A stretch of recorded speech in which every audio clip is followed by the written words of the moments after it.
বর্তমানে ব্রাজিল এবং আর্জেন্টিনার প্লেয়ার ওয়াইজ পার্থক্যের মধ্যে সবচেয়ে বড় পার্থক্য মেসি আর্জেন্টিনায় খেলে এটা না। সবচেয়ে বড় পার্থক্যটা হচ্ছে গোল পোস্টে ইমিলিয়ানো মার্তিনেজ এবং অ্যালিসন বেকারের মধ্যে।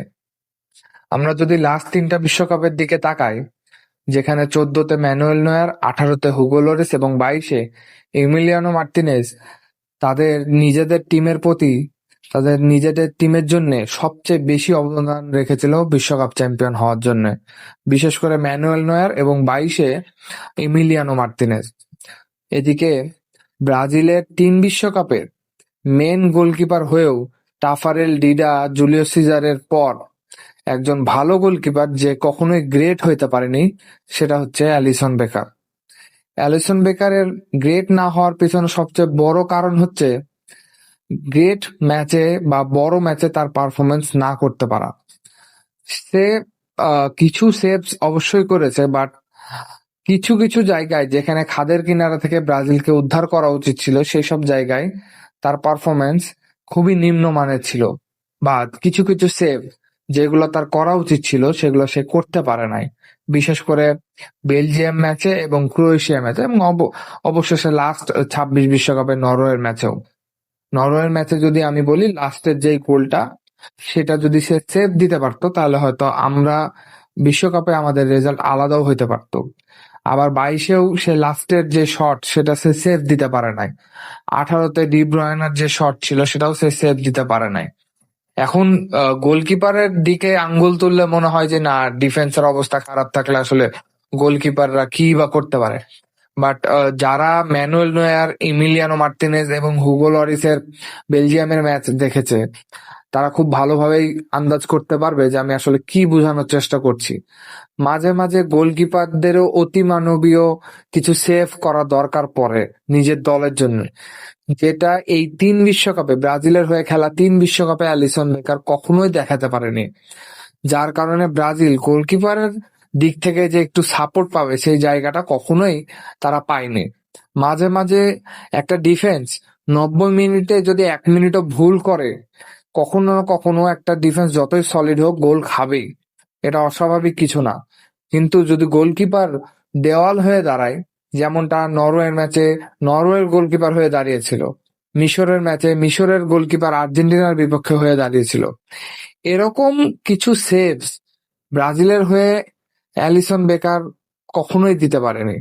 আর এই বিষয়টার কারণেই ব্রাজিল গোলকিপার সাইড থেকে লাস্ট 3টা বিশ্বকাপে কখনোই সাপোর্ট পায়নি।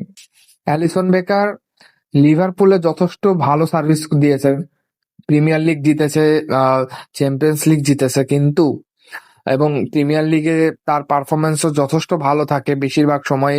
1v1-এ তার রেকর্ড যথেষ্ট ভালো।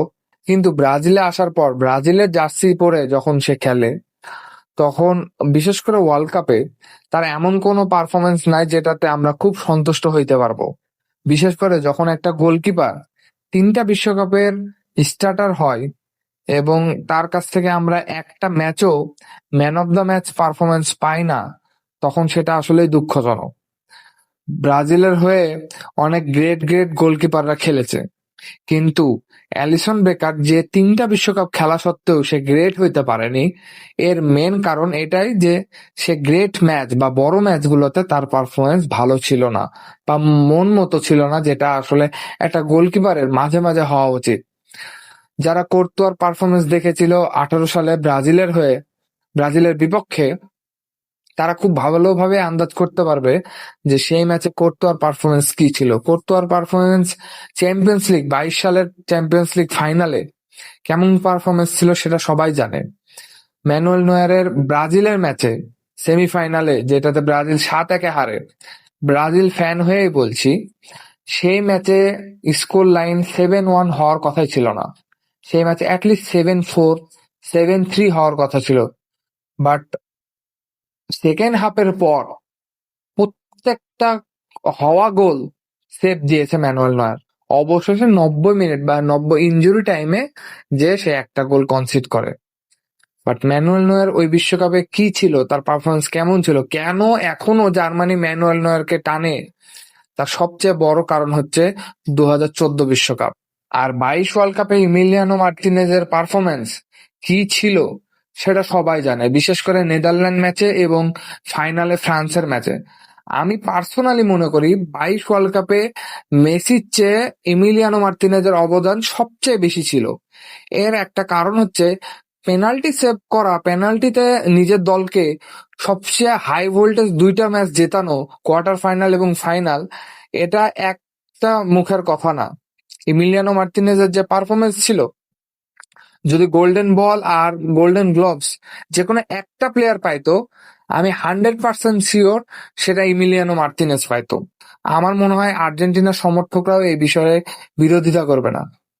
ইমিলিয়ানো মার্তিনেজ অলরেডি নিজের নাম গ্রেটদের কাতারে লিখে ফেলছে, কিন্তু অপরদিকে অ্যালিসন বেকার, যে অনেক ভালো গোলকিপার হয়েও গ্রেট হইতে পারে নাই, এর সবচেয়ে বড় কারণ আমি মনে করি ব্রাজিলে গোলকিপারের কম্পিটিশন না থাকা। বর্তমানে ব্রাজিলের আসলেই ভালো গোলকিপার নাই।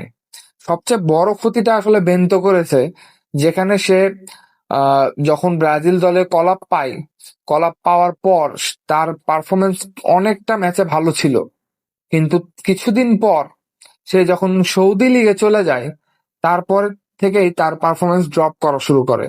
এবং আমি মনে করি এই জায়গাতে ব্রাজিলের গোলকিপিং পাইপলাইনে আমার মনে হয় 26 ওয়ার্ল্ড কাপ বেন্তোর খেলা উচিত ছিল অ্যালিসন বেকারের থেকে।